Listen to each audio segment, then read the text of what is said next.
From his Central Texas Command Center, deep behind enemy lines, the information war continues. It's Alex Jones and the GCN Radio Network.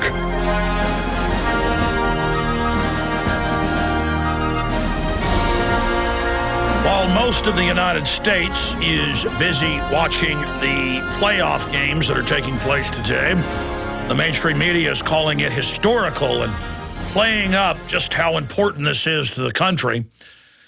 We are here live, and we're going to be discussing what really is threatening this nation, the offshore banking takeover that is allied with the venomous, murderous, communist Chinese dictatorship that is basically taking this country over. An incredible report up on Infowars.com and PrisonPlanet.com.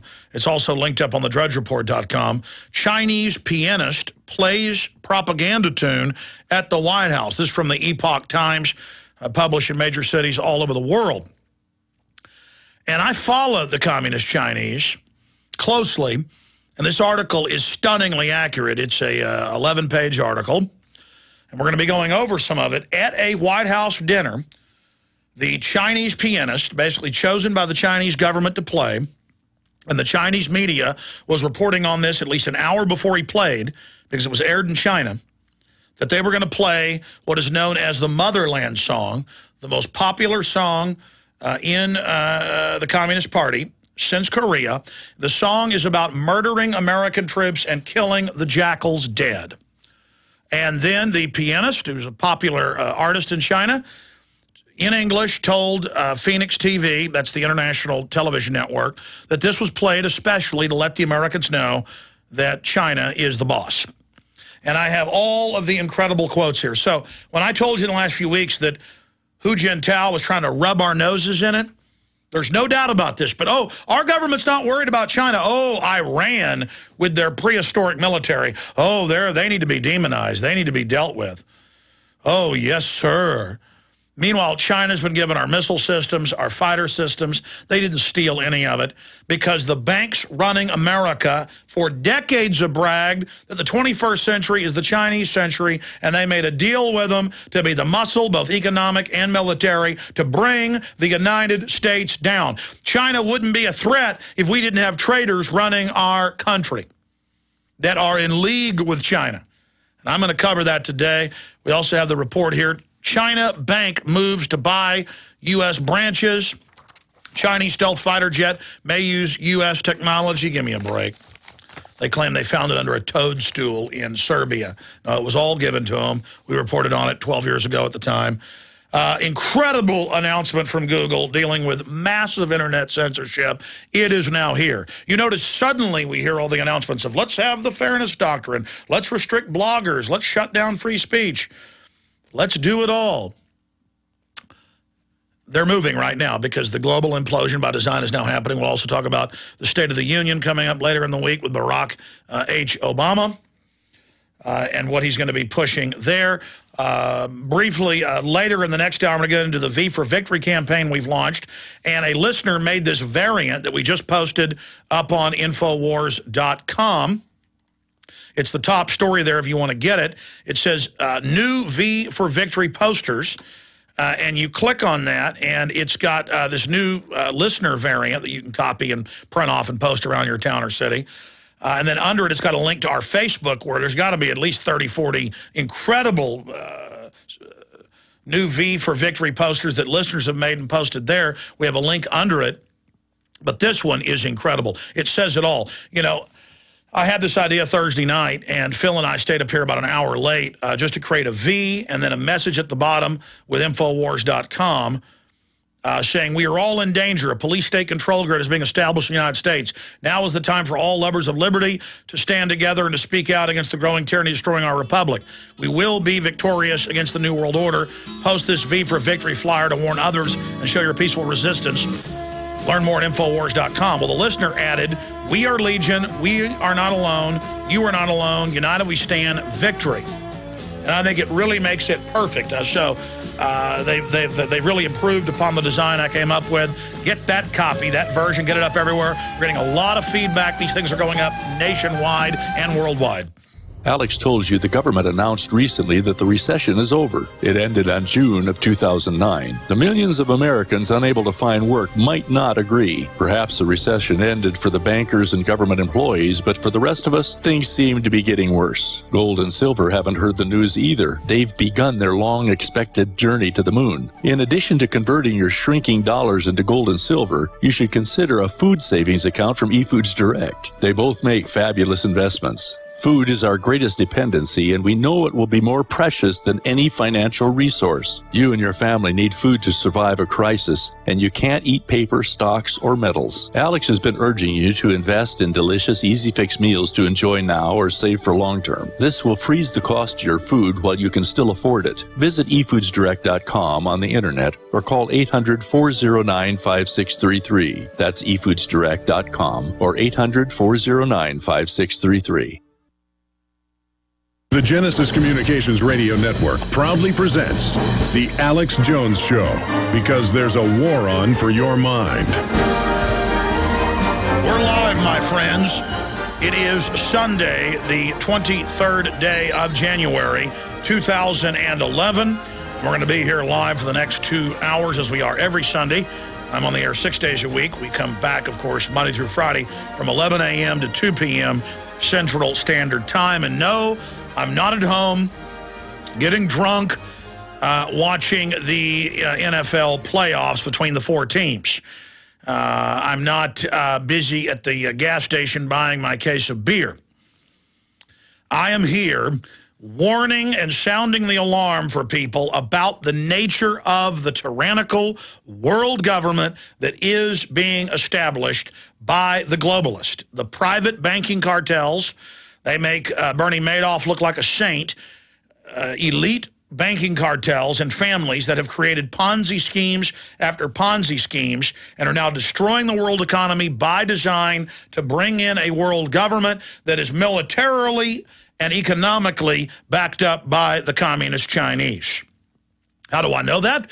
Why, the Trilateral Commission told me so, treasonously. David Rockefeller's written books, including an autobiography he wrote 5 years ago, bragging about it.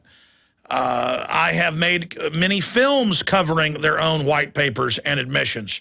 I have read the Council on Foreign Relations going back at least 3 decades, saying the 21st century would be the Chinese century. We could deal with the rise of China if we didn't have global corporate criminals that had hijacked our nation, who were working from within to destroy our economy and turn us into a third world police state. America is slated to be financially crippled and destroyed and is fading into history right now. It is all designed, and we're going to be discussing that today. Also, later, there is a huge push. Political correctness was first used in the 1930s in the Soviet Union. Political correctness is a Soviet re-education camp term. And they will start out with something that seems reasonable. Don't use the N-word, it hurts people's feelings. Then it will be, don't criticize your government, it could cause violence. Then it will be, don't say we're targeting this area for sales. The word target is now an N-word. And we have John King on CNN, obviously, earlier in the week, saying, oh, I apologize, our political analyst just said these are races being targeted. And he said, I apologize, we'll not use that anymore. They know that looks absurd. They're training you that there's thousands of words you can't use. And to illustrate that, Roger Ebert had his blog banned on Facebook for abusive content because he said he hated looking at himself in the mirror without his lower mandible removed because of cancer surgery. He now has a handsome prosthesis. So he's not allowed to say he doesn't like himself. That's banned for our own good. Just incredible. Absolutely incredible. This is the nanny state. Back before Christmas, I was on vacation at a tropical destination, and I was coming out of the hotel elevator with my daughter and my son, and my daughter had a little bit of sun kiss on her legs, a little bit of sun on there, which is healthy and good. We put a lot of sunscreen on them. And this control freak social worker type woman didn't address me, but rudely said, "You poor little dear, you're all burned. Your daddy doesn't care."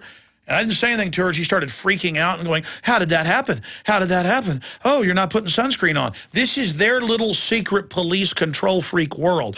"Oh, Roger Ebert said he didn't like to look at himself in the mirror, but now does. Hateful, ban his blog. That's bad against people that are handicapped. It hurt them. Oh, John King. Don't say the word Target. Oh, my goodness." Here's another one. Area teachers object to removing N-word from Mark Twain's Huck Finn, which is against racism. Did a lot to open up racial dialogue. The N-word is bad. But then Chris Matthews can call white people who don't want government health care crackers. See, multiculturalism is about invoking racial division, invoking infighting, making you, quote, see your differences, and then the government and the media, they play the part of the big referee in the sky. So I thought I'd go over the Sovietization of America and how it dovetails. I'm going to cover this next hour. How it dovetails with this incredible news from Infowars.com and PrisonPlanet.com from Eric Blair, who writes the Activist Post. We have a link to his blog on the bottom, and I've been aware of this for some time, but I went over it, and it's absolutely accurate. Google seeks to weaken search engine ranking of content farming websites. DrudgeReport.com, Gizmodo.com, Infowars.com, most of your local radio station websites have some of their own content, but they'll also put links up and a little paragraph, a blurb, or a YouTube video so that the host can then tell their listeners where to go to see what they're talking about. That's how I started 14 years ago, Infowars.com. 11 years ago, PrisonPlanet.com, because I wanted to be able to show listeners what I was talking about. If I say I've got a piece of legislation that says that the Food Safety Act was really written by big agribusiness, I have a link to mainstream news reporting on that, to shut down family farms and ranches. I'll have a link to the bill saying UN law Codex Alimentarius. So I'll tell you the subsection. Why, it's right up at Infowars.com. Go there. There it is. Click it. Look at it. Oh, no. See, those are the most popular type of sites now. Because, and if you look at the mainstream Financial Times of London, Guardian, New York Times, more and more, they even post our videos. It's an embedded YouTube, but they'll talk about what I'm talking about. More and more, they are content farms or aggregators. Now, I have to say, Infowars.com and PrisonPlanet.com, we've probably got more than 50 writers now that are part-time, 5 or 6 that are full-time. We have more than a lot of medium-sized little papers, and we do reach several million people a day now. But it doesn't matter. We already know Google is selectively censoring Infowars and Prison Planet, and we know this is going to be used against the Drudge Report. It's going to be used against Infowars.com and PrisonPlanet.com, and we have their vice president who's over all of this, breaking it down. So I'm going to talk about that next hour and tie it in with the political correct censorship and the cocktail, the evil mixture, the stratagem, the overall deceptive operation that's going to be used to further crack down on free speech, because the system is scared. In fact, that's how Eric Blair ends his article, saying, at its core, this new Google algorithm seems to punish information sharing in favor of protectionist conglomerates with large writing staffs. We in the alternative media would do well to recognize that these actions are being taken by the elite of the media world, are just another sign of their weakened state. Now is the time for the alternative media to seek more writers and more cooperation. And that is exactly what we do at Infowars.com. We bring the alternative media on. We give our information out to everyone freely to repost in full. Many give that to us. If you want to run your writing by us and see if we can post it, just got to be well documented and well sourced. Writers at Infowars.com, because these are heavy issues we cover, and we have to be more documented than even mainstream media. So writers at Infowars.com if you'd like to join the team in that fight. But regardless, that's just a Google cover. Google delisted PrisonPlanet.com several months ago from its news aggregator. It's been up there for 9 years, and that hasn't stopped us from getting the word out. The system is getting scared, and we've seen Jay Rockefeller say we'd be better off if the internet